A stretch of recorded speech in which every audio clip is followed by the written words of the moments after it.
Hello everyone. In this video, I want to show you how you can create an FTP share on your TP-Link router so that you can access files that are on the storage that is attached to the USB port on your TP-Link router from outside your home network. Creating an FTP share on your TP-Link router consists mainly of three main steps. The first step is creating a dynamic DNS entry so that you can access the router from outside your home network with a familiar name. The second step is enabling the FTP share on the router.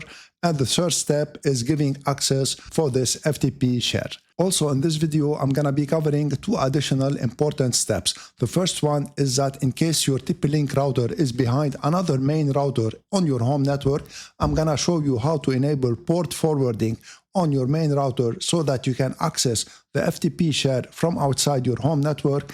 And the second important step I'm going to show you is I'll be installing the FileZilla FTP client on my Windows 11 PC, and I'm going to demonstrate to you how you can transfer files from outside your home network to inside your home network on the storage that is attached on your TP-Link router. So let me switch to screen recording to show you first how to create a DDNS entry. So this here is the home page of my TP-Link router. To create a DDNS entry with the TP-Link DNS free service, you need to log in with the TP-Link ID. If you don't have a TP-Link ID, you can create one for free. So here I'm gonna click on TP-Link ID on the top of the administration page of my TP-Link router to log in with my TP-Link ID. So here I'm gonna log in with mine. And now we need to create the DDNS entry. Make sure to select Advanced on the top in case it is not selected.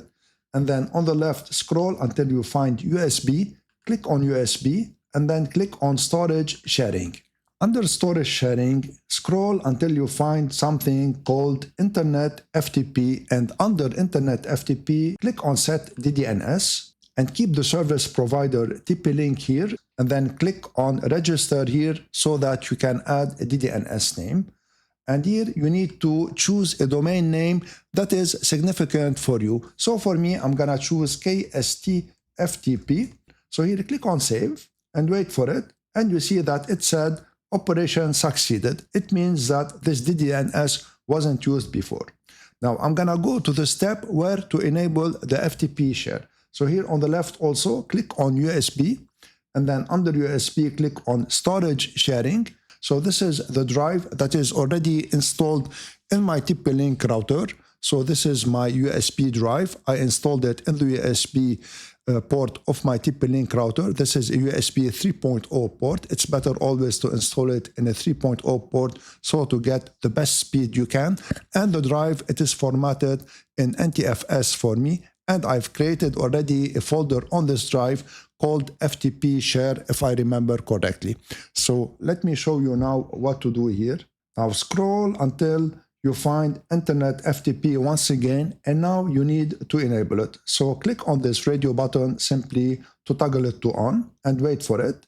And here you see it says operation successful. So now we created the DDNS entry and we enabled FTP. We're gonna go to the third step, which is giving access to a certain folder under the drive that I just showed you. And in this drive folder, we're gonna give access to users to this folder. So let's scroll and here make sure that secure sharing is selected. And this is very important so that when you try to access the FTP share, it's gonna always ask you for a user and a password. And here under select folder, we need to choose the folder that we need to share. So click on the arrow here to expand it. And I don't advise you to share everything. Just share the folder that you want to access from outside your home network. So here I'm going to deselect everything and I'm going to keep the FTP files folder that I just told you that I created before. I named it FTP share, but its name is FTP files. So here it is selected. And you see here, if you scroll down, also, you can see that you have something called secure sharing that is related to this button here that we enabled already. And it has two predetermined users on this TP-Link router. By the way, I'm using the TP-Link AXE5400 router, but the instructions I'm showing you will apply to any TP-Link router that has these same configurations. So here, I do not advise you to keep the default names, because these default names are the first names that the hackers might use to try to access your router. So you need to change them, and you need to change also the default password. I'm gonna change them. Notice that the admin has read and write access, and the visitor has read access only. We need to change both. So I'm gonna click on modify on the admin here. For me, I'm gonna put KSTADM for Knowledge Sharing Tech Administrator. And for the password, I'm gonna put also a strong password. And then I'm gonna click on save and save again. And for the visitor user also, I'm gonna modify it. And then click on save to save all the configurations that we just did. So now everything is ready to be accessed from the outside in case your router is not behind a main router. But for me, it is behind a main router. So I'm gonna show you how to set up port forwarding on the main router now. My main router is an ASUS router. If your TP-Link router is connected directly to your ISP's modem, you can skip this step and go to the step where I installed the FileZilla client to demonstrate all this for you. So let me switch now to my ASUS router to show you how to do this. So this is the administration page of the ASUS router.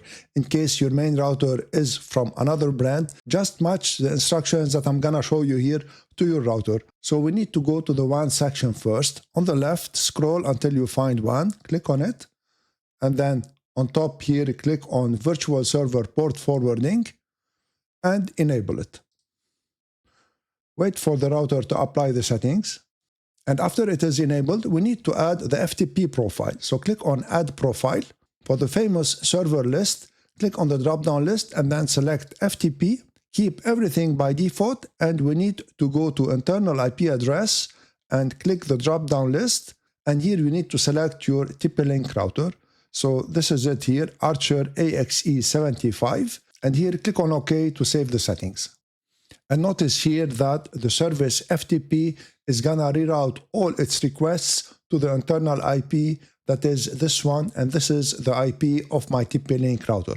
Now this is a dynamic IP, so it might change in the time after the DHCP renew it. So we need to fix it. On the left here, click on LAN, and then click on DHCP server, and scroll to the bottom to the manually assigned IP. So here you need to choose your TP-Link router from the list. So click on the drop-down list here and choose Archer AXE75 or whatever your TP-Link router name is, and then click on the plus sign.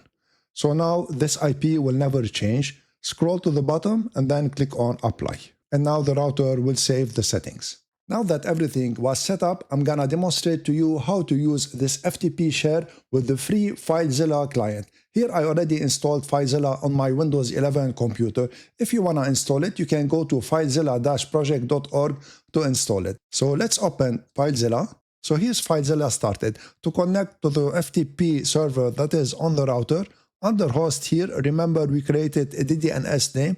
We need to put it here. So it was kstftp.tplink.dns.com. And for the username, and careful here, the username is case sensitive. We created the usernames with an uppercase. So I'm gonna put here the admin name, KSTADM, and I'm gonna put its password. And for the port, it was created with the default port, which is 21. Put it here and then simply click on Quick Connect. Now the FTP server on the TP-Link router is not encrypted, and this is the warning that FileZilla is telling you here. So now if you click on OK, your user and password will travel through the internet in a clear way. So if someone is sniffing your network, they can get your username and your password. And by the way, if you want to know how to secure your TP-Link router, you can look at the video I have made for this previously on the link in the description. So here, click on OK to ignore the warning. So here's FileZilla FTP client connected to the FTP server that is on my TP-Link router. And this is the folder that I shared. Remember, we shared only the FTP files folder. And these are some pictures that I've put in the folder.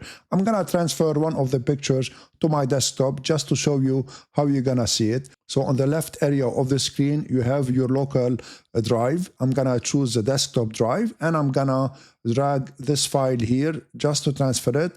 And notice on my desktop under the FileZilla client, you're gonna see the file is transferred. And now you can simply open the file. And you can also transfer the other way, because we use the KST admin user that has read and write access. So if you transfer it here, it's going to ask you if you want to overwrite it. I'm going to choose to overwrite it. Now remember that adding services to your router, especially services that can be accessed from the internet, you open your router for more hackers that can access maybe your router. So always make sure to secure your router and use this service only if you need it. In case my video was useful to you, please share it, subscribe to my channel, and give this video a thumbs up. I want to thank you all for watching. I'm Eloy from Knowledge Sharing Tech. See you in the next video.